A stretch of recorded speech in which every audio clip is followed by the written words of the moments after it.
politik dan olahraga tidak bisa dipisahkan. Tapi politik ini di olahraga jatuhnya pensupport, bukan perusuh. Mungkin yang paling banter, sanksi kemungkinannya adalah kita nggak ikut pertandingan internasional untuk...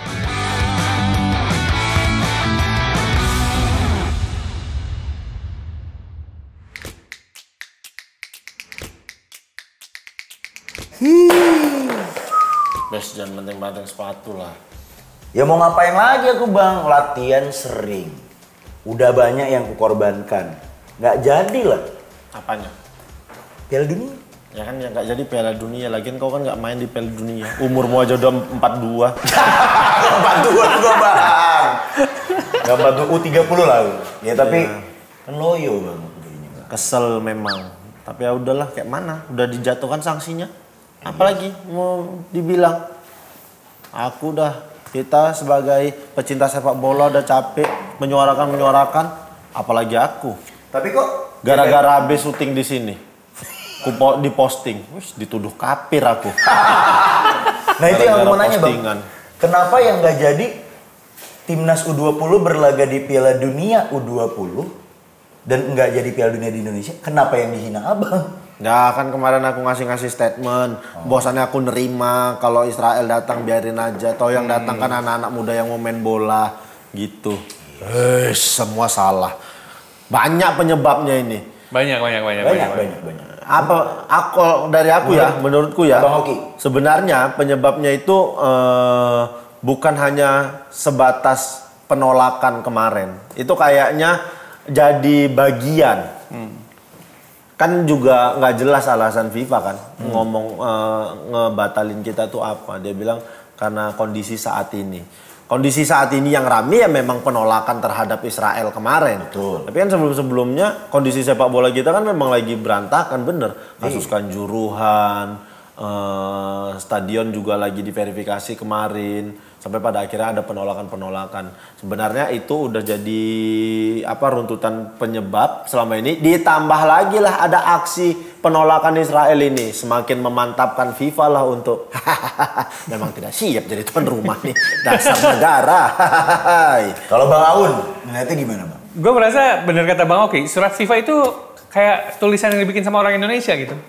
Gak jelas intinya apa gitu kan, kita sering bikin kata-kata konsep kayak gitu kan, gak jelas intinya gitu. Berdasarkan situasi saat ini, tapi juga Kanjuruhan dibahas, jadinya menurut gua agak-agak rancu. Yang mau dibahas tuh apanya gitu, mau Kanjuruhan dulu atau situasi. Tapi gua rasa memang mungkin sudah jalannya dari yang di atas gitu ya. Kayaknya memang kita belum siap aja.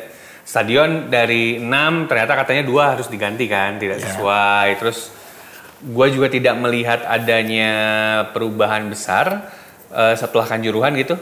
Ada lagi beberapa kali tetap kejadian soal kasus gas air mata kepada supporter. Betul. Terus juga fasilitas keamanan kayaknya nggak ada upgrade yang benar-benar signifikan setelah Kanjuruhan. Jadi gue rasa memang mungkin juga ya kecewa ya, karena ada banyak sekali.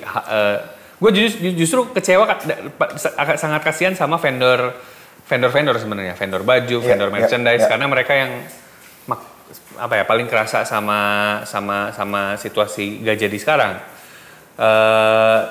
Penyebabnya gue masih concern ya kita dari sisi Indonesianya, karena kan daripada kita melihat keluar gitu ya FIFA-nya yang salah gitu, gak ngasih atau nggak ada kasusnya Israel. Gue merasa ini situasi yang tepat untuk kita refleksi sepak bola kita udah sampai mana gitu. Iya. Nah kalau aku pribadi sebenarnya udah nggak sabar sih Bang. Mau ngelihat efek setelah Piala Dunia U20 diselenggarakan di Indonesia. Itu setelahnya apa? Kan harusnya Juni kan? Nah pertanyaanku nanti setelah itu Juli, Agustus, September sampai 2024, sampai 2025. Pemilu 2024. Pemilu. Betul. Aku penasaran efeknya. Itu efek lainnya gitu kan. Kalau efeknya kita bulan tetap berganti, hari tetap berganti, pemilu semakin dekat. Tetap harus laporan SPT. Saya udah. Tapi tinggal masalah gimana caranya itu efek untuk sepak bola Indonesianya Bang. Artinya apakah setelah nanti Piala Dunia U20 diselenggarakan pembinaan sepak bola usia dini semakin serius, semakin banyak, atau mungkin semangat sepak bola jadi lahir lagi, kan itu yang jadi pertanyaan sebenarnya. Nah ketika ini nggak jadi, apa yang Bang Oki dan Bang Om bilang, aku setuju juga. Ini sebenarnya yang jadi permasalahan utama apa sebenarnya? Yang jadi permasalahan utama adalah ketidakadanya keharmonisan di semua pihak di negara kita ini. Betul. Politiknya, pengurus daerahnya, federasi sepak bolanya, PSSI ini tidak ada keharmonisan. Tapi harusnya sepak bola ya sepak bola kan? Olahraga harusnya. Nah, orang kemarin orang tertinggi di negara kita sudah mengeluarkan statement. Ya kan? Bahwasannya tidak boleh mencampur adukan politik dan olahraga. Walaupun benar, politik dan olahraga tidak bisa dipisahkan. Tapi politik ini di olahraga jatuhnya pensupport, bukan perusuh. Kayak begitu. Kalau mensupport nggak apa-apa. Karena lobby-lobby pemerintah untuk jadi tuan rumah. Itu kan peran pemerintah. Ya. Tidak bisa hanya federasi. Federasi mengajukan kalau pemerintah nggak support. Kita nggak bisa juga. Ini memang harus disinkronkan. Bahwasannya, nih ya banyak berita yang beredar bahwasannya Indonesia tidak berpikir bahwasannya Israel bakal lolos di turnamen ini. Karena baru kepastian lolosnya di 2022 bulan Juli. Kan mereka tidak menghitung ini bahwasannya akan lolos. Nah, katanya sudah ada lobby lagi. Kalau seandainya Israel lolos, ada omongan. Kenapa omongan itu baru dikeluarkan sekarang setelah rame? Kenapa nggak waktu dari awal begitu Israel lolos, pemerintah ngeluarinlah statement ini. Wah, ini Israel lolos nih. Gimana? Kita tidak bisa menerima Israel main ke Indonesia karena secara konstitusi memang Indonesia tidak mengakui tidak mengakui kedaulatan Israel. Tidak boleh. Ini ya yang aku tahu konstitusi berbicara bahwasannya Israel memang tidak boleh datang ke sini. Bendera tidak boleh berkibar. Lagu tidak boleh dikumandangkan. Ini kalau bicara konstitusi. Tapi secara sepak bola itu bisa. Jadi ya udah ketika timnas Israel main dimanapun itu gitu ya. Ya udah berarti satu benderanya nggak boleh berkibar, ofisial negara Indonesia nggak usah datang gitu ya. Ya kan itu. Tapi kan sepak bola ini ajang di bawahnya FIFA. Ya makanya ini ya tadi aku bilang. Bendera nggak boleh berkibar apa semua segala macam. Ini kan udah tahu dari lama. Kenapa nggak diomongin? Kenapa baru kemarin udah hari-hari udah dekat-dekat hari H? Hah? Iya. Kalau bicara konstitusi mau segala macam, lah emang berjalan dengan baik selama ini konstitusi di negara kita. Kan kemarin dibilang delegasi Israel datang ke Indonesia waktu G20. Dibilang alasannya, ini ada yang ngomong sama aku. Ya tapi dia itu datang tidak pakai paspor Israel. Dia itu datang menggunakan paspor apa itu programnya waktu itu IPO ya apalah itu pokoknya iya kartu khusus. Iya. Katanya juga ketua parlemen Ibu Puan tidak mengizinkan delegasi Israel ini datang masuk ke dalam ruang sidang. Dia dapat hasilnya dari pihak ketiga. Lah kalau kayak gitu ngapain datang? Zoom meeting aja. Dari Israel sana dia. Kan cuman butuh hasil.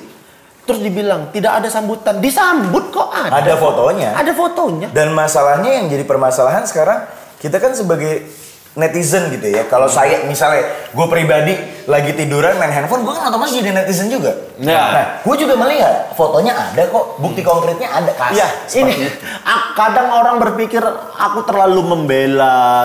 Bukan yang ku bela, betul-betul aku tuh tidak peduli tidak peduli dengan kondisi politik bagaimana. Aku cuma peduli bagaimana caranya Piala Dunia tetap berjalan, anak-anak main. Cuman itu, nggak ada yang lebih. Sekarang dituduh kafir aku. Penista agama. Penista karena katanya memperdulikan Israel, negara yang menjajah Palestina. Di mana imanmu? Kau gadaikan imanmu. Itu saudara-saudara kita yang di Palestina. Cuman ku balas gini. 135 orang meninggal di Kanjuruhan. Itu saudara-saudara dekatmu. Kau kemarin kemana? Bersuara sebesar ini enggak? Enggak kan? Diam aja kan? Sekarang giliran kayak gini, koar-koar segala macem. Mana buktinya? Ini kasus Kanjuruhan tuh, belum hasilnya. ada yang dibebaskan, hukumannya ringan. Lah itu saudaramu dekat loh, tuh di Malang. Ngapain mikirin saudara-saudaramu yang jauh di luar sana coba? Pas ngantuk aku kalau udah bahas kayak gini.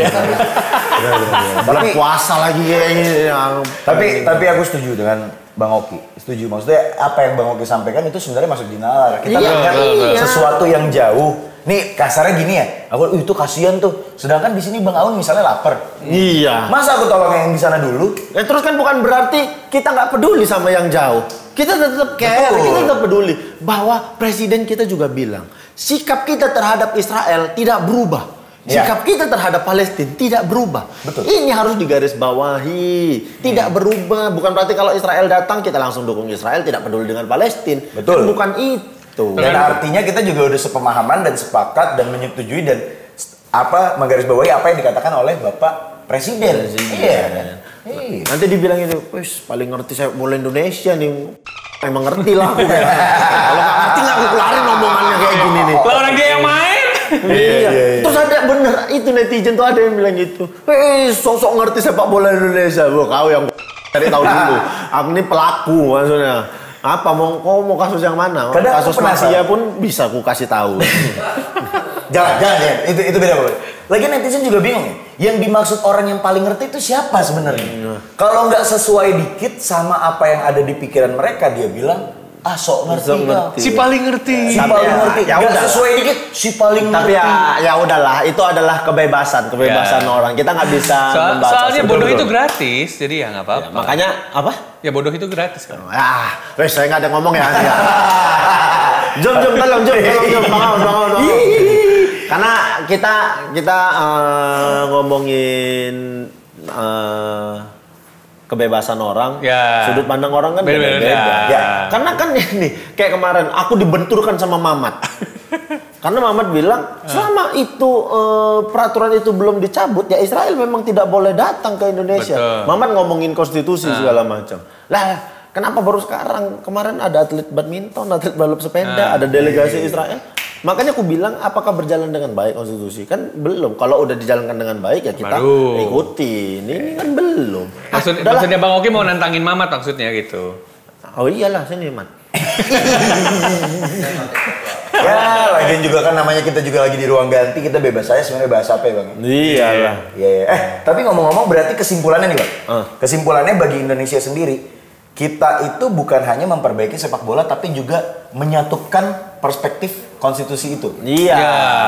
Harus disatukan. Makanya harus beriringan antara pemerintah, federasi, pecinta sepak bola, semua harus operator. Iya, harus satu pemikiran supaya berjalan kompetisinya kayak begitu. Iya. Ini ada ngomong-ngomong sanksi lagi nih pasti bakal datang nih. Kira-kira Bang Aun, kalau udah kejadiannya kayak gini, sanksi yang tepat untuk kalau yang tepat gue nggak tahu, cuman posibilitas sanksi adalah satu, sanksi uang udah pasti.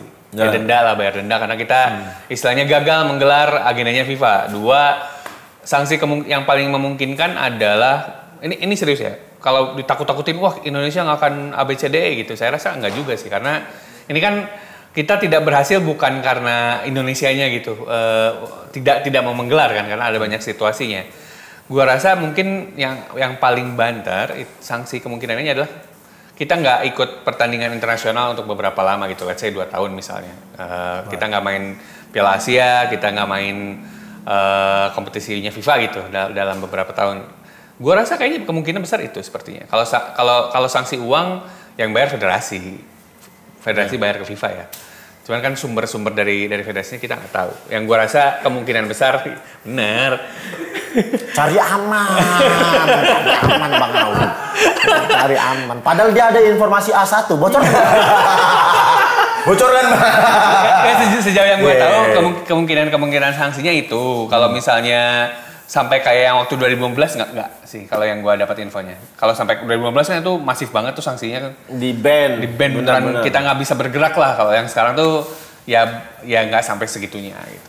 Ya kita lihat lah. Tapi kalau seandainya itu terjadi lagi, kondisi sepak bola Indonesia sebenarnya harusnya ya ketika kita disanksi FIFA itu adalah bagaimana cara kita berbenah. Betul, sepakat. Berbenah untuk ketika sanksi itu dicabut, kita lebih baik lagi nih. Betul. Cuman masalahnya kayaknya nggak belajar nih, kan kita kemarin sempat di ban nih 2015. Dicabut bannya, gitu-gitu juga. Gitu juga secara kompetisi apa segala macam. Terbaru. Walah, baru aja lagi sedih.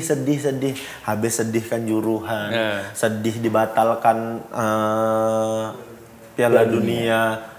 Ketika supporter lain sudah mulai berdamai, Persija kemarin supporternya ngawal pemain Persib. Betul. Lah ilah, PSIS ribut supporter sama Sleman. Wah. Sempat diberhentiin? Dia pertandingan kayak nggak perlu dikasih tontonan memang. Wah. Gitu kayak memang kalau orang-orang sawah dikasih otak kayak gitu. Susah kali ngasih tahunya. Entah apa sih, rivalitas apa sih yang mau diributkan kali? Udahlah, datang nonton aja udah. Gitu. Kalau mau saling saling can. Kenapa harus sampai rusuh? Tengok ya kalau udah rusuh tuh ya. Hukuman untuk klub. Bukan supporter yang dihukum. Betul. Supporter yang dihukum apa? Cuman paling nggak boleh nonton pertandingan. Yang dihukum klub bayar denda. Denda berarti ke pemain ribet juga. Kalau dari bayar denda nggak boleh nonton supporter, nggak ada pemasukan tiket. Rusak fasilitas, perbaiki fasilitas. Makanya aku pernah punya materi stand up. Harusnya yang dihukum itu bukan klubnya. Supporternya. Kalau supporter yang bikin kerusuhan, yang dihukum itu supporternya. Supporter datang ke stadion nonton tapi nggak ada pertandingan. Jadi main bola siapa? Supporter datang masuk stadion. Wah, siapa yang main? Udah diem aja. Tunggu. Lapangan kosong gitu kan. Menonton tanpa pertandingan. Bukan pertandingan tanpa penonton. Iya, menonton tanpa pertandingan. Penonton udah datang, udah beli tiket semua, datang masuk stadion, tapi tidak ada pertandingan. Soalnya gua kebayang nih ke GBK terus penuh full gitu sampai atas. Tapi nggak ada pertandingan. Ada fans, tapi nggak ada pertandingan. Nggak ada. 2x45 gitu. Ngapain? Udah, ntar lagi gol tuh. Udah, gol. Gila kau pun gila harus nonton deh kita ini. Gitu. Maksudnya udahlah, nikmatin aja. Di tengah rivalitas sudah mulai mereda nih, segala macem tuh. Ada aja itu. Nggak pengen tenan, pengen jadi spotlight aja sepak bola Indonesia nih. Iya. Aku bingungnya tuh kalau ada masalah apa-apa, ada orang yang misalnya kayak nggak cocok dikit kayak Bang Oki, netizen hajar semua. Kalau ada apa orang merasa semuanya pintar semua. Tapi kenyataannya udah tahu harus menjaga buat kerusuhan, kan itu pertanyaan sebenarnya. Makanya bingung juga aku kadang. Sistematis ini sistematis. Iya. Harus dibenerinnya benar-benar bukan atasnya doang, tapi semuanya udah harus berubah. Iya. Gue rasa ada SDM Indonesia secara keseluruhan tuh emang gue selalu merasa negara kita tidak dibekali sesuatu ketika untuk melampiaskan amarah gitu. Nggak dikasih tahu kalau amarah tuh nggak harus langsung jotos orang gitu. Jadi, ya itu juga kita juga nggak bisa bilang ya, karena fanatisme orang kan beda-beda. Fanatisme kecintaan terhadap klub beda-beda, melampiaskannya beda-beda. Benar kata Bang Diki kemarin ketika datang. Yang namanya cinta itu menjaga. Itu aja yang diperlukan. Memang bilangnya ketua supporter lah ya. Ini memang jadi PR ketua supporter untuk bagaimana mengedukasi anggotanya supaya bahwasannya sepak bola ini bisa jadi ajang silaturahmi, bisa jadi mempererat persaudaraan, memberhentikan konflik apa segala macam kayak begitu. Tapi Bang, kalau kita ngomong-ngomong soal Piala Dunia U20 yang dibatalin ya, selain federasi, selain negara kita, bahkan orang yang mungkin tidak tahu sepak bola atau tidak terlalu nonton sepak bola pun akhirnya jadi tahu. Nah, aku pengen berangkat dari pemain dulu nih. Kalau menurut Bang Oki sama Bang Aun, ketika ada pemain nih, dia mengomentari dan bercerita tentang isi hatinya, sah nggak sih Bang sebenarnya? Sah-sah aja. Gue merasa ya wajar kan, mereka kecewa gitu, udah bersiap berapa lama, tiba-tiba gak main. Kalau gue sangat memperbolehkan mereka juga mengekspresikan kekecewaan mereka. Cuman kan memang gue melihat ada beberapa pemain yang mungkin agak offset kali ya bahasa-bahasa pilihannya aja sih. Berlebihan lah. Dalam mengekspresikan. Menurut gua apa yang diomonginnya nggak salah juga, cuman mungkin timing, pilihan katanya mungkin kali ya yang kekesalan. Namanya tepat. Masih muda juga. Masih muda kan? Mungkin makanya gua ngerasa kayaknya apa yang mereka lakukan sebenarnya ya nggak bisa disalahkan karena mereka rata-rata umurnya 17, 18 gitu. Ya bayangin aja di usia segitu emang apakah udah mature banget pikiran kita kan enggak juga. Apakah udah kepikiran wah ini harusnya bersikap dengan baik ya enggak. Makanya orang-orang dewasa di sekeliling pemain itu ya pelatih, ya pihak federasi, ya agennya juga itu harus bisa bukan kontrol kali ya, mengkondisikan pemainnya gitu untuk bersikap ke depannya. Termasuk agen-agen pemainnya? Ya. Menarik juga nih kalau kita ngobrol sama agen pemain musim apa di episode selanjutnya. Bang, sekalian bang ajak agennya itu biar aku bisa dijual ke tim lain. Enak ya? Enak. Gimana cara mengedukasi pemain ya? Sekalian kita lihat pemain agen itu apakah benar agen itu tuh dia kredibilitas apa nggak ada kredibilitas? Baik, ini tim kreatif cari dulu agen pemain kita. Oke, sip. Ih, bagus tuh. Kalau sampai kejadian tepuk tangan gitu. Nah. Siapa aja bisa dipanggil bang? Nice, aman lah. Tapi ini memang kemarin ya sayangnya ya pemain-pemain ini mungkin mereka mengekspresikan tuh langsung ke akunnya Pak Ganjar, Pak Koster gitu-gitu. Di komen, iya benar di komen. Walaupun pada akhirnya komen itu hilang ya, dihapus sama mereka mungkin ya.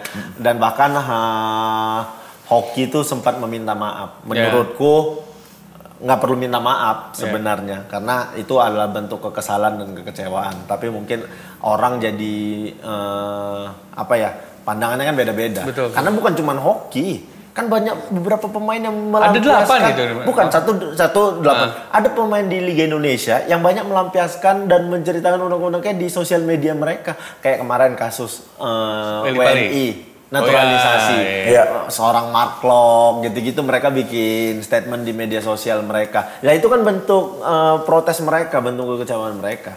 Tinggal gimana cara kita nyikapinnya aja sih sebenarnya. Iya. Tapi kalau ngelihat kayak misalnya Hoki kemarin sempat komen juga sampai di akunnya Pak Ganjar, Pak Koster gitu kan. Aku merhatiin gini sih bang sebenarnya prosesnya dia juga kan dalam tanda kutip ya itu nggak instan. Kasarnya kan ada yang dikorbanin kayak waktu bermainnya dia mungkin. Akhirnya dia lebih memilih untuk ya udahlah aku mau timnas karena memang kemauannya dia. Sampai katanya ngorbanin sekolah. Iya kan? Nah itu menurut abang gimana tuh bang? Psikologinya dia tuh bang? Ya itu tadi dia sampai ngorbanin sekolah walaupun banyak pemain bola sekolahnya nomor sekian ya. Ya jangan ngomongin nilai lah. Itu urusan belakangan. Yang penting kan prestasi dia ada. Maksudku dia tuh mengorbankan pendidikannya. Yang harusnya dia bisa ngedapetin pendidikan yang belajar full. Ini dia belajarnya harus kepotong-potong karena harus tes timnas apa segala macam. Waktu, tenaga, pikiran, semuanya dia udah korbankan untuk turnamen yang belum tentu bakal bisa diikutinya seumur hidup. Betul. Peluangnya cuma sekali ini dia bisa main di Piala Dunia loh maksudnya. Udah gitu bener yang abang bilang nih bang. Berarti kan kalau seandainya ada lagi nanti Piala Dunia, dia udah usianya udah nggak U20. Iya. Ya peluang dia udah hilang. Piala Dunia senior lah. Senior. Ya, paling senior ya. Ya, Piala Dunia senior. Hanya tinggal itu Piala Dunia senior. Itu juga ya kalau Indonesia punya kemampuan untuk bisa lolos seleksi. Iya. Makanya gue sebenarnya agak nggak sepakat ketika banyak orang gitu ya bilang ya cuman Piala Dunia U20. Iya buat kalau kita punya pandangan gitu, kalau kita negara besar gitu boleh punya pandangan kayak gitu, tapi kan kita Indonesia ya. Peluang untuk itu mainnya aja kan susah banget, makanya walaupun nanti 2030 sekian kan bakal ditambah tuh slotnya Asia. Itu aja gue nggak yakin Indonesia senior bisa masuk gitu. Itu lagi banyak yang bilang, alah bangga kali orang lolos jalur tuan rumah. Ini Argentina aja langsung mengajukan diri tau. Supaya bisa main Piala Dunia. Dia nggak lolos. Ya harus dibanggakan lah. Kemarin juga Piala Dunia Qatar juga kan jalur tuan rumah. Jalur tuan rumah. Iya walaupun hasilnya seperti itu, tapi kan kembali lagi dia pernah berlaga di Piala Dunia. Makanya itu bukan sedikit loh uang yang udah dikeluarkan. Indonesia tuh. Buat stadion aja seingat gue baca laporan Kompas itu 451 M. Iya. Buat stadion doang. Stadion doang Qatar. Bukan Indonesia. 451 miliar. Untuk renovasi untuk segala macam segitu. Duit lo itu. Udah kelar tapi. Ya belum kan. Ya udah habis lah duitnya. Turnamennya nggak jalan. Udah kelar. Maksudnya ya udah turnamennya kan nggak jadi, tapi uangnya udah keluar kan. Nah, terus duitnya di mana? Itu di kerangka baja mau ambil lah tuh. Sama di rumput bagus tuh, ambilin lah tuh. Enggak, aku kan jual. Dipotong ya. Aku kan sebagai anak kecil yang maksudnya aku tahu kesini main bola aja, aku di ruangan ini kan aku penasaran ya kalau udah. Potong kris kotak tuh. Ambil sekotak nih jual tanah. Saya punya tanah nih, tanah apa? Rumput untuk Piala Dunia dijual. Itulah balikin. Siapa? Mana ada duitnya terbuang gitu aja kan sayang. Dan sama itu lagi. Official merchandise itu kan ditunjuk ada vendor dari Indonesia. Ya, walaupun kompetisinya nggak jalan, kita sebagai pecinta sepak bola boleh kali itu dibeli. Dibeli ya. aja. Nggak apa-apa. Si Bacu ya. Iya, si Bacu ya. Kasihan loh. Walaupun nggak di negara kita ya pakai aja lah ini.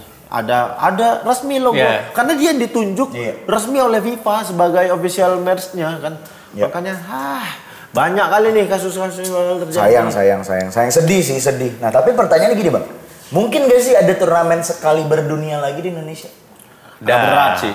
Agak berat. Bahkan Indonesia katanya dicoret kan dari pengajuan turnamen Piala Dunia 2034. Kan kita rencananya Piala Dunia 2034. Ngajuin juga. Ngajuin. 2034 itu berarti 10 tahun setelah 2024 ya? Betul sekali. Iya, Mas. Nice info kan. Bagi gue jadi ngitung lah serius. Iya, Piala Dunia 2034 kalau seandainya diselenggarakan di Indonesia 2034 berarti 10 tahun setelah Pemilu 2024 ya. Setelah 2 periode setelah yang besok jadi 2024 ya. Betul. Ya, itu rencananya, tapi kan kita dicoret. Terus kemungkinan Olimpiade juga. Yang skala besar tuh. Yang gede-gede di kita karena ada rasa ketidakpercayaan dari pihak luar untuk menyelenggarakan kompetisi di Indonesia. Trust issue akhirnya. Iya, trust issue. Tapi memang ada rumor bahwasannya Piala Dunia U17 yang di Peru mau dipindahkan ke Indonesia. Karena sebagai kompensasi lah hitungannya. Karena katanya Israel juga tidak lolos di U17. Dan Peru juga nggak sanggup juga katanya. Ya, Peru kesulitan di ekonomi untuk melaksanakan kompetisi Piala Dunia U17 ini. Tapi ya kita lihat aja lah ya. Kayak mana ya, mudah-mudahan sih ya. Mudah-mudahan sebagai pengobat pelipur lara bisa lah. Dan aku sebagai pecinta olahraga juga cuman bisanya akhirnya berharap Indonesia lebih baik, udah gitu aja. Iya. Ya bisa berharap aja, Bang. Mau ngapain lagi? Sama yang ikhlas sama pasrah. Yang jadi masalah nih, Sintayong, dia tuh targetnya kan dipersiapkan untuk Piala Dunia ini. Ini Piala Dunia nggak jadi, kontrak tahun ini habis. Gimana ya? Itulah makanya nasibnya penting lah. Dia pernah akhirnya bikin statement kalau nggak salah ya, karena Piala Dunia U20 nggak jadi dia fokusnya di Asia Tenggara, which is berarti kan SEA Games sama Piala AFF berarti kan. Cuman ya gue merasa SEA Games sudah ditunjuk pelatihnya Indra Safri, Piala AFF kalau misalnya ditanya apakah gue berharap Sintayong menyelesaikan kontraknya aja gitu. Kalau misalnya ditanyakan diperpanjang mungkin kayaknya kita mesti mencari opsi lain. Karena gue rasa sepertinya perlu penyegaran aja sih dari segi taktik, dari segi pengembangan. Tapi berapa tahun dia baru? Berarti berapa? 4 ya? 3 tahun baru kan? Maksudnya ya kalau kita ganti lagi, berubah lagi kurikulumnya. Iya, berarti mulai dari nol lagi dong. Iya, kalau kurikulum mungkin enggak, karena kita udah punya Villanesia, tapi kan nggak berjalan di asing yang datang. Villanesia tuh. Yang harus dilakukan adalah ketika sudah punya kayak Villanesia ini, pengurus di federasi dan juga udah nggak ada badan tim nasional, Esko mencari pelatih tim nasional yang sesuai ataupun bisa mengimplementasikan Villanesia. Sebenarnya harusnya gitu. Bukan pilih pelatih baru, pelatihnya harus main ke Villanesia, nggak gitu. Wah, ini Exco salah nih berarti nih. Ya kan, Bang? kurang cermat dalam melangkah. Lebih ke harusnya stepnya seperti itu. Milih kalimat ya. Tapi kan memang kalau SEA Games kayaknya sulit. Indra Safri udah ditunjuk sebagai pelatih. Kalau aku sih ya, Indra Safri tepat untuk menangani kelompok usia. Pak Indra Safri ini menurut gua adalah kryptonite-nya Thailand. Biasanya Thailand tuh susah kalau pelatih Indonesia Indra Safri. Bisa dicek. Oh gitu? Iya. Berarti Indra Safri bagus nih secara ngelatih? Lawan Thailand aja. Oh enggak, maksudnya secara kepelatihan bagus? Beliau gua rasa lebih cocok jadi Dirtek sih, kalau dibanding pelatih ya. Lebih cocok ngurus yang lebih besar gitu. Nah, pertanyaannya Bang, untuk membangun sebuah tim nasional menjadi maksimal, itu dibutuhkan berapa tahun sih sebenarnya bagi seorang pelatih? Itu panjang, tergantung. Harusnya proyek jangka panjang. Jangka panjang. Kayak Islandia bisa lolos ke Piala Eropa itu perlu 15 kalau nggak salah. Jerman memperbaiki sepak bola mereka perlu 10 tahun bahkan. Di Jurgen Klopp ya? Oh enggak. Jadi waktu tahun 2000-an tuh kan mereka hancur banget tuh sepak bola Jerman. Akhirnya di reset lagi, walaupun World Cup 2002 mereka lolos ke final, tapi mereka tuh itu ngeresetnya lumayan lama gitu. Makanya gua rasa yang emang nggak instan, emang perlu waktu panjang banget, dan bener yang tadi Bang Oki bilang harus ada keharmonisan antara pemerintah negaranya, federasinya, atletnya juga mau untuk berubah gitu. Makanya nggak gampang gitu jadinya. Tapi kalau dibilang Sintayong perlu bertahan, Bang Aun tidak perlu, ada penyegaran. Aun? Mesti. Aun. Chris? Aku sih perlu, Bang. Perlu apa? Bertahan. Karena? Kalau aku lebih ngeliatnya yang itu tadi, Bang. Udah berjalan proyeknya, ya udah. Maksudnya bukan proyek, istilahnya sudah berjalan. Proses pengembangan yang dilakukan STY, ya sudah dibiarkan aja dulu. Tapi kembali lagi, tergantung STY-nya juga gitu. Kalau dianya hatinya dan ya itu kan urusannya pribadinya dia. Tapi kalau aku pribadi sih siapapun pelatihnya, ya aku nggak bisa apa-apa juga. Jadi ketika mereka sudah mengatakan, oh ini pelatihnya, ya udah kita hanya perlu support. Kan kita supporter. Support aja. Kalau menurut Bang Oki? Aduh, bertahan lah ya. Iya kan? 2 tahun lagi lah. Kalau 2 tahun nggak cocok, ya udah cabut. Oke. 5 tahun. 5 tahun tuh cukup lah. 5 tahun tuh satu periode. Sama lah ya presidennya. Iya, 5 tahun 1 periode cocok. Berarti yang kemarin 2 periode, cocok. Ini ada tanggapan dari pemain-pemain U20 yang kemarin gagal main Piala Dunia, mereka minta diangkat jadi anggota TNI atau ASN. Ya. Nah, Bang Oki gimana sebagai pemain? Kan apakah emang dari dulu pada pemain tuh lebih seneng ujungnya jadi ASN atau Polri? Aku nggak setuju sih ini. Kenapa emang? Iya. Kenapa nggak setuju? Ya jangan jadi alasan apa ya? Jangan jadi alasan gara-gara gagal minta jadi ASN sama TNI, jadi ASN atau Polri, karena nggak apple to apple permintaanmu. Nggak apple to apple, kok pemain bola. Kok tiba-tiba minta jadi pegawai negeri? Kok bisa jadi minta ASN sama TNI, jadi sama Polri? Kan ini kau batal main bola. Apa yang bisa dilakukan oleh pemerintah membantu harusnya? Iya, bukan jalur khusus. Bukan jalur khusus tiba-tiba minta kayak begini. Kan kau pemain bola, ya udah kayak mana caranya, misalnya saya minta dijamin lah dapat klub setelah ini. Itu. Aku pertanyaannya sederhana gini, Bang. Kalau seandainya, ini bukan aku nggak ada memihak siapa-siapa ya. Ketika aku ditanya, aku nggak jadi main bola nih. Oke, sebagai kompensasi aku minta ASN atau Polri. Aku pasti nanya, kenapa ASN dan Polri? Kenapa enggak? Emang maksudnya gini, emang kau atlet nih, olahraga, endurance mu ada, fisikmu ada, stamina mu ada. Nah kalau jadi ASN atau Polri, kan itu udah beda gitu maksudnya. Nah iya pertanyaannya, kenapa? Apakah terjamin? Apakah kau ingin menjamin kehidupanmu setelah ini gara-gara negara gagal menyelenggarakan? Ya. Kenapa kau nggak minta ternak lele? Itu kan lebih menjamin tuh. Kenapa nggak minta modal bikinin aku stadion sepak bola di daerahku? Ngelunjak. Ya enggak, bukan stadionnya. Pemerintah bisa gini. Pakai otaknya. Jangan ngelunjak. Dia enggak di gini. Oke, Bang, bikinin stadion, Bang. Di mana? Di daerahku. Di mana otakmu? Aku minta bikinkan lah ini aset mini soccer lah. Ya. Di mana? Enggak apa-apa lah, aku enggak main Piala Dunia. Di mana? Otaknya. Ya udah kan, kau bakatmu sepak bola, berjuanglah di jalur sepak bola. Jangan jadi mengemis. Gue lebih akan lebih paham kalau misalnya tiba-tiba dia bilang gitu, Pak saya pengen main di Eropa, tolong bantuin. Betul. Yes. Tolong bantuin lah, saya pengen latihan nih di Eropa gitu. Itu masih masuk akal. Atau gitu. ya itu, tolonglah saya pengen main di Liga 1 di Indonesia.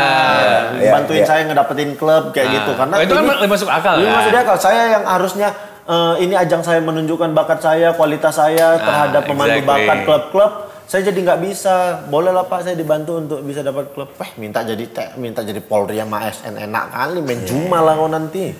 Padahal ada anak-anak lain yang juga sudah berjuang untuk masuk ASN dan juga Polri. Ada banyak orang yang pengen masuk ASN tapi susah. Betul. Oke, artinya kalau kita bicara soal Piala Dunia U20 itu memang nggak ada habisnya ya. Sebenarnya Tapi nggak ada kalau aku pribadi Ya. sudah kuhabiskan. Sudah habiskan. Sudah kuhabiskan karena buatku sudahlah gitu. Aku cukup ngasih statement, aku cukup bersuara. Sekarang ya udahlah saatnya gimana kita lihat ke depannya nih sepak bola jadi gimana kompetisi jadi bagus atau enggak. Karena sebenarnya sudah mulai fleksibel nih operator liga kita. Terbukti kemarin pertandingan Persija Persib boleh ada penonton. Dan juga relatif aman. Relatif aman Dan aku kemarin lagi di Bekasi loh Bang pas lagi pertandingan itu. Dan aku ngerasa bukan di Bekasi itu kemarin. Bekasi, Patriot. Bekasi. Di Patriot ya? Patriot Candrabaga. Nah, aku ngeliat, wah, seneng kali aku Persija Persib. Ada macet enggak apa. Ya udah santai aja. Iya. Harusnya kayak gitu memang pertandingan macet sih macet ya, tapi maksudnya aman lah. Pasti nggak macet. Respect. Tapi kalau ngomongin Liga 1 pada akhirnya prediksi kita semua benar. PSM menjadi juara. Waku. Congratulations PSM. Kalau nggak salah total 23 tahun penantian. Iya. 23 penantian. 23 tahun penantian. Buah dari konsistensi dan kecermatan seorang pelatih nih. Iya. Seorang pelatih membangun sebuah tim yang solid di kompetisi Liga 1 musim ini. Yoi. Dan ini PR-nya adalah kalau seandainya Fernando Tavares dipertahankan, PR-nya adalah apakah dia bisa mempertahankan gelar di musim berikutnya atau tidak. Betul kayak sekali. begitu. Minimal kalau tahun ini bisa minimal maksimal bisa senggol dong. Iya, enggak, maksudnya minimal tahun depan jangan jauh-jauh lah. Kalau tahun ini juara ya kan? Ya. Tahun depan juara lagi. Itu hanya terjadi di Bali United ya. Betul, back to back. Untuk saat ini ya. Apakah PSM bisa melakukan itu? Apa syaratnya untuk PSM bisa melakukan itu, mau? Gua merasa salah satu kan mereka kuat banget di kandang nih. Sulit dikalahkan lah di kandang. Ini yang gua merasa ini di kandang siapa nih? Kandangnya PSM. Walaupun bukan kandang sebenarnya. Ya, gitu. PSM juara tanpa stadion. Iya, PSM pare-pare jadinya kan. Yes, makanya. Mereka jago di kandang jadi harus gua rasa itu yang memaksimalkan. harus diteruskan musim depan gitu. Jadinya ketika salah satu yang bikin mereka dapat poin terus di atas tim-tim yang lain ya maksimalin laga kandang, dan gua rasa ketika misalnya mau direplikasi ke musim depan ya itu gitu mereka terus kuat di kandang mereka. Tapi kan mereka sebenarnya bukan cuma di kandang mereka juga rekornya lumayan oke. Betul, tapi kan ketika kita bisa kan masalahnya Persija juga berapa kali kalah di kandang kan. Oh iya. Bersaing mereka lah. Makanya yang paling penting emang ketika di jalur juara itu benar. Ini nyambungin yang saya omongin di episode sebelumnya ya. Mau diomongin kayak gimana pun permainannya PSM, ya harusnya nggak usah ditanggapi dengan gimana-gimana karena mereka juara. PSM itu juara ya end of discussion lah, udah selesai berarti. Wes nyapu omongannya sendiri nih, mau bersihin omongannya sendiri nih. Mau diomongin gimana ya udah harusnya nggak usah ditanggapi kayak gimana gitu.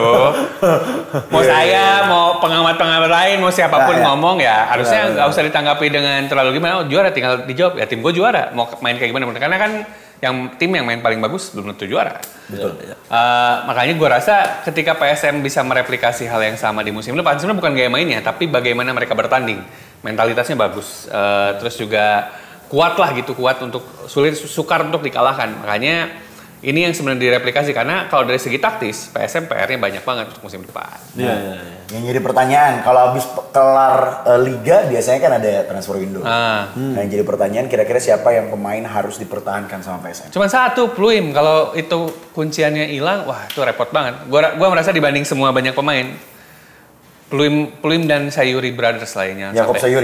Yakob dan juga Yance yang sampai lepas. Ya tapi kalau menurutku pemain harus dipertahankan semua, kalau mau ditambah. Gitu, untuk melapis kekurangan. Misalnya mereka kurangnya di mana, datangkanlah pemain baru sebagai pelapisnya. Tapi karena ini ya PSM itu juara tahun ini setelah ditinggal pemain-pemainnya juga. Kayak begitu. Jadi memang bukan satu hal yang harus ditakutin PSM kalau seandainya ditinggal-tinggal pemainnya. Karena pelatihnya cermat untuk memilih pemain. Makanya kalau seandainya Yakob, Yance dipinang sama klub lain, Pluim juga pada akhirnya dipinang, ya nggak masalah selama pelatih bisa menemukan pengganti yang pas. Tapi menurutku Pluim jangan sampai lolos. Aku senang yang tadi abang bilang pertama bang, tim yang sudah juara nggak usah dilepas, tambah aja kalau bisa. Tambah, bener. Dulu pelatih siapa yang pernah ngomong, don't change the winning team. Iya. Iya kan. Aku mikir ya udah tim yang udah juara jangan diganti, tapi kalau ya ditambah agar semakin kuat kayak begitu. Makanya kalau melihat skuad yang ada, PSM kan banyak pemain muda juga. Ya udah mungkin ditambahlah beberapa pemain yang mungkin lebih matang gitu. Lebih matang secara usia mungkin senior sama punya pengalaman bertanding yang sudah banyak di Indonesia. Jadi mereka bisa makin solid terus berbagi pengalaman kayak begitu sih ke pemain-pemain muda. Iya benar-benar. Makanya kira-kira siapa? Kalau aku ya, berandai-andai aja. Seandainya Bang Oki diizinkan untuk Oki pilih siapa pemain yang mau main di PSM, siapa yang di senior PSM. Tapi hitungannya naturalisasi enggak ya? Naturalisasi hitung lokal enggak? Ya boleh. Hitung lokal. Harusnya udah kan? Harusnya udah lokal. Mungkin ya butuh Dimas Derajat sebagai pelatih, sebagai pemain pendampingnya Sananta. Bisa tuh nyoba dua-dua striker lokal aja kayak begitu supaya nggak pakai asing. Kan saat ini mereka punya asing juga. Asingnya siapa? Everton. Tapi kan Sananta bisa bersinar di tengah-tengah adanya Everton kayak begitu. Mungkin bisa ditambah Dimas Derajat. Kalau aku ya Dimas Derajat. Pelapis penjaga gawang, penjaga gawang dia harus punya pelapis senior mungkin supaya persaingan dua-duanya muda soalnya. Iya, dua-duanya muda, harus ada penjaga gawang senior untuk bisa tetap menjaga apa ya? Menjaga mental pemain muda ini, terus menambah persaingan kayak begitu. Sisanya kayak pemain bawah kayaknya gelandang juga aman. Gelandang lah paling tambah satu. Kalau gelandang Indonesia mau ditambah siapa ya? Yang lumayan yang menarik musim ini gelandang mungkin bingung saya. Oke, gini aja bang. Nggak usah. Best player PSM kalau Bang Aun. William Pluim lah. Itu udah gua bahkan merasa dia harusnya jadi MVP-nya Liga bahkan. Ya. MVP-nya Liga dia. Pluim ya. Kalau Bang Oki? Yakob Yancel. Nah, sama lagi. Yakob Yancel, Sananta aku. Sananta tidak dipungkiri, Sananta Pluim iya. Aku Yakob senang dia karena mobilitasnya dia. Ya. Yakob Yancel. Kalau aku Yakob Yancel, Sananta. Nah, itu Pluim perannya besar, tapi aku lebih mau lokal. Mengapresiasi pemain Sananta, iya benar. Itulah. Top skornya juga kan Sananta? Top skor klub. Top skor klub. Ya. Dia itu bisa sama dengan Ferdinand Sinaga. Terakhir itu pemain yang golnya 11 tuh Ferdinand Sinaga. Tapi ini masih ada sisa pertandingan ya. Masih ada harapan dia bisa nyetak gol lagi. Sananta bisa nyetak gol lagi. Betul. Itu tadi selamat untuk PSM Makassar yang berhasil menjadi juara dari Liga 1 musim 2022. Semoga ini tidak ada hukuman dari FIFA sehingga mereka bisa bertarung di Champion Asia nantinya. Jadi ternyata gue baru tahu, baru dapat info banget hari ini. Jadi ditandingin Bali United sama PSM yang menang, yang main di. Yang itu ya? Yang main di Asia. Bukannya sama Persija juga ya? Enggak. Jadi Bali United juara musim lalu, sama PSM juara musim ini ditandingin. Siapa yang menang itu yang ke Asia. Itu yang satu pertandingan aja. Karena jatahnya 1 sekarang. Kita langsung main di Liga Champion Asia. Bukannya selama ini kita penyisihan dulu? Penyisihan dulu. Oh, ini tetap untuk penyisihan. Iya. Oke. Menentukan siapa yang masuk penyisihan. Jadi cuma satu ya, satu negara kan? Kalau di Champion 1, di AFC 2. Iya. Ya, harapannya semoga sepak bola bisa seperti kemarin yang futsal juara Timur futsal kita itu peringkat 35 dunia. Iya. Asia peringkat 5. Nah makanya kemarin pas kebetulan aku lagi yang jadi komentatornya pas si Bintang Timur Surabaya lagi juara Thailand lagi tuh. Makanya Indonesia itu sebenarnya futsalnya oke. Kalau federasinya di ban ngapain main futsal ini? Iya, federasinya nyambung ya? Nyambung. Oh nyambung. Masih nyambung. Iya benar. Makanya ya sudahlah. Mudah-mudahan. Oke, ini dia sekarang kita masuk 5 fakta pembatalan Indonesia jadi tuan rumah Piala Dunia U20. Aku. Fakta pertama, FIFA tidak menyinggung soal timnas Israel. Potensi dicoretnya Indonesia sebagai tuan rumah sudah banyak diperbincangkan jauh-jauh hari sebelumnya. Itu dimulai dari dibatalkannya sesi drawing Piala Dunia yang semestinya berlangsung di Bali 31 Maret 2023. Itu dia fakta pertama. Yang kedua, Alasan FIFA tidak jelas, masih tanda tanya dan multitafsir apa yang dimaksud FIFA dengan situasi yang terjadi saat ini. Kendati demikian, mereka menyebut klub peristiwa Kanjuruhan dalam siaran persnya. yes, itu yang kedua, dan yang ketiga adalah saksi sudah menanti PSSI. Salah satu yang cukup berat adalah timnas Indonesia akan dibekukan dan tidak bisa ikut di turnamen yang berada di dalam kalender FIFA. Terkait hal ini, Indonesia sudah pernah sebenarnya mendapatkan sanksi serupa pada 2015 yang tadi sempat dibahas, lantaran ada intervensi pemerintah ke PSSI. Hukuman baru dicabut setahun berselang, yaitu pada tahun 2016. Nah, fakta selanjutnya ini dia yang paling menyesalkan untuk masyarakat Indonesia. Indonesia rugi hampir 1 triliun. Itu kalau dibelikan bola, masing-masing rumah bisa dapat 1 bola.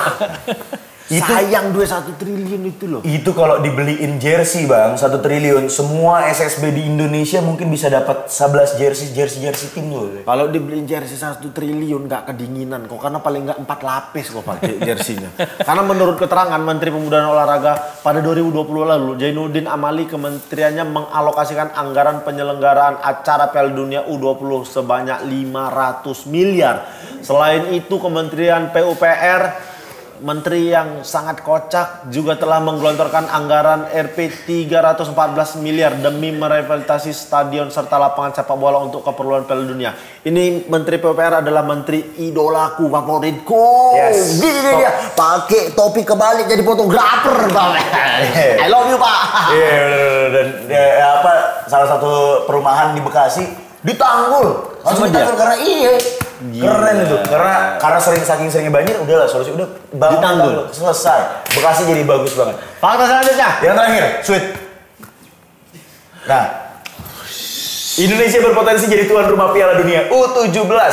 Indonesia disebutkan masih bisa jadi tuan rumah Piala Dunia lain, namun bukan di level usia 20 tahun, melainkan di Piala Dunia U17 2023 yang sejadinya bakal dilangsungkan di Peru. Peru terancam gagal jadi tuan rumah Piala Dunia U17 2023 karena alasan ekonomi. Seperti sabun. Jokes Peru. Sebutkan ibu kota Peru. Ibu kota Peru. Chile. Ibu kota Peru bukan? 5. Sebutkan satu persatu. Jokes ibu kota Peru. Ini ya memang susahnya kalau nge-host, memang nggak ada yang makan ya. Susah kali memang. Teman-teman saya nih memang. Oke. Selanjutnya kita main game. Games. Ini gamenya kali ini gampang, tidak akan membuat malu para host karena gamenya membuat Ultimate Team Liga 1 yang terbaik. Dari kiper siapa dulu? Dari kiper. Kiper. Aku ya musim ini kiper. Aku mau ini aja. Yang sering dibilang mirip sama aku. Aditya Harlan. Kenapa? Karena dia bener nih ya, bukan tanpa alasan. Bukan tanpa alasan. Aditya Harlan pindah dari Barito ke Persita. Di Persita performnya meningkat lagi dan beberapa pertandingan dia melakukan penyelamatan krusial di Persita. Jadi menurutku Aditya Harlan masih cocok untuk jadi penjaga gawang pula. Ini timku dulu nih. Aku dulu sendiri. Satu orang satu posisi ya. Nanti muter aja gitu, Bang. Nggak timku lah berarti. Nanti kau pasang 3 tim. Back kananku entah siapa, aku nggak suka. Ku coret lah dia dari Bahkan kita ceritain satu tim bang, yang kita mau bangun tim ceritanya gitu. Oh, kita mau bangun tim. Ya gitu ya? Ya udah oke. Ini tim FIFA Goal ya? Ya oke. Bang, tapi kenapa kau nggak milih Nadeo dulu bang? Hah? Kenapa nggak Nadeo? Lagi menurun performanya. Cuman iya. kenapa penjaga gawang lagi menurun performanya ku pasang? Iya juga sih. Iyalah, objektif. Dia di timnas aja nggak diturunkan. Iya. Yang di timnas sekarang kipernya si Sahrul. Kipernya dia main di mana tuh Sahrul? Persikabo. Lihat tuh kemarin 2 pertandingan lawan Burundi. Beda lagi, ada itu Sarian Abimanyu.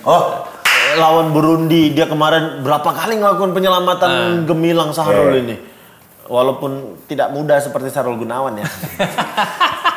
Tapi aku Aditya Harlan. Back tengah. Ini mau pakai formasi berapa? 4-3-3. 4-3-3 aja biar gampang. Kenapa nggak 3-5-2 sih bang? Cek gitu. Zaman dulu kali mas. 3-5-2. 4-3-3 ya? 4-3-3. Back tengah. Back tengah siapa ya? Musim ini yang bagus? Yuran Fernandes. Yurannya PSM. Yang back asingnya. Oh iya. Gua rasa Bis, dia asing, local pride aja kita. oh ya udah oke.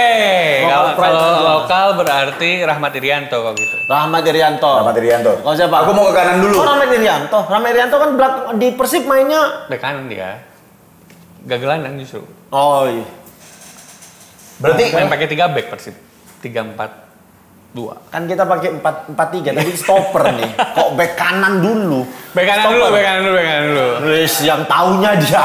Back kanan. Siapa? Rahmat Irianto. Rahmat Irianto back kanan. aku maunya Yakob Sayuri di kirinya.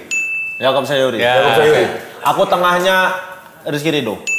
Rizky Ridho. Ya, main Oh, bagus iya ya. dong. Siapa temannya satu lagi? Satu lagi siapa? Jordi Amat. Agung Manan. Agung Manan, PSM. PSM. Oke, gelandang. Ini kita lokal semua nih berarti nih. Iya, lokal. Gelandang bertahan. Ricky Kambuaya kali. Ricky Kambuaya. Boleh. Boleh. Ricky Oke Kambuaya. nggak? Setuju nggak? Boleh, Bang. Boleh Ricky Tapi kalau Kambuaya, abang boleh. siapa kira-kira tengahnya? Gelandang kan ada 3 nih. Satu Ricky Kambuaya. Di depannya aku mau kasih aku masih percaya sama Evan Dimas. Oh iya. Aku masih percaya sama Evan Dimas. Satu lagi gelandangnya siapa? Mark Klok boleh masukin Klok nggak bisa. Nggak bisa, oke. Nah, itu. Ya betul-betul lokal aja, mama bapaknya asli Indonesia. Jangan yang bapaknya keturunan-keturunan. Siapa ya gelandang yang Gelandang lagi. lagi bagus? Ayo, banyak. Deddy Kusnandar lagi bagus musim ini. Deddy Kusnandar. Deddy Kusnandar. Deddy Kusnandar ya. Ya, lokal nih. Ricky Kusnandar, Ricky Kambuaya, Evan Dimas tengahnya ya. Depan Kanan. Guys, Rico Simanjuntak laku. Betul, Siapa lagi? sepakat itu. Mana ada lagi? Rico Simanjuntak. Kanan Kiri. Rico, kiri tadi Yakob kan? Yance depannya. Ya enggak? Oh Yanca dinaikin ke depan berarti? Iya. Oke. Nggak mau Egi. Oh, Bencegi nih, Bencegi. Bencegi,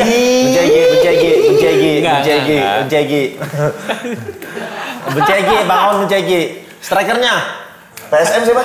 Sananta. Oh, aku coret Dimas Derajat, aku taruh di situ. Oh iya. Aku coret. Aku coachnya nih, aku coret. Oh iya, berarti taruh depan. Tapi masuk di substitutnya kita kasih. Penjaga gawangnya Sahrul boleh. Boleh. Backnya siapa lagi? Gunawan. Gue tidak melihat back Indonesia main bagus musim ini. Wis. Yang benar-benar sensasional gitu. Ya. Nggak kayak Agung Manan udah paling oke. Siapa? Baik, nggak ada. Oke, aku masukkan. Fahrudin. Masukkan. Ya. Farudin. Arianto. Farin ya. JT. Oh iya itu. Ya, kanan kiri, back kanan kiri. Masukkan satu yang bisa kanan kiri. Siapa? Pelatih harus bisa kayak begitu memasukkan pemain yang bisa 2 posisi. Jadi dia bisa. Ini kayak di PSPS nih ya. Efektif.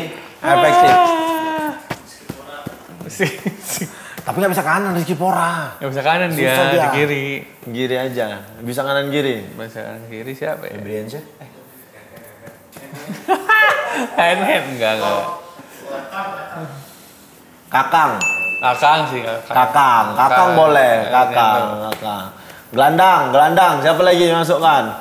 Tadi Klok nggak boleh sih ya? Iya, nggak boleh tadi. Mana boleh dibilang mama bapaknya Indonesia kok. Siapa lagi gelandang ya? Kakang. Sadil Ramdhani?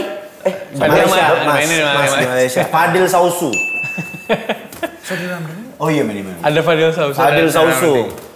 Nah, di depan nanti ada Santana, ada Egi, ada Witan. Boleh, gas berangkat. Cadangan, ada berangkat.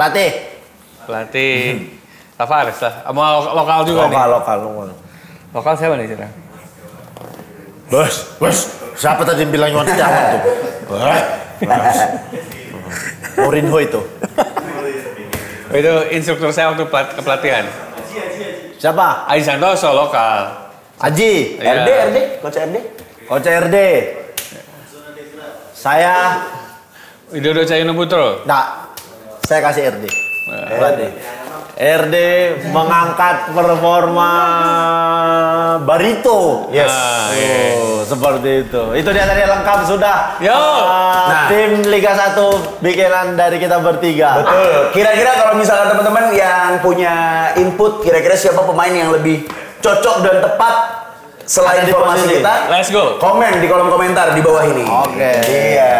Terus kalau ada komentar-komentar juga, silakan boleh juga di kolom Siapa yang komentar. mau diundang jadi bintang tamu di sini boleh di-share di kolom komen mana tuh bisa kita undang. Terima Tapi kasih yang tadi banyak. dulu ya, yang tadi dulu diundang ya. Carikan itu ya ke agen pemain. Aku udah mau ini nih transfer. Mau dijual. Iya. Itu ada tuh Angelo mau nggak? Biar dijual kan. Terima kasih banyak teman-teman yang tetap setia menonton obrolan Vigo hanya di channel Viva Gol. Selalu update berita bola terbaru hanya di vivagol.com. Sampai ketemu di episode selanjutnya. Bye.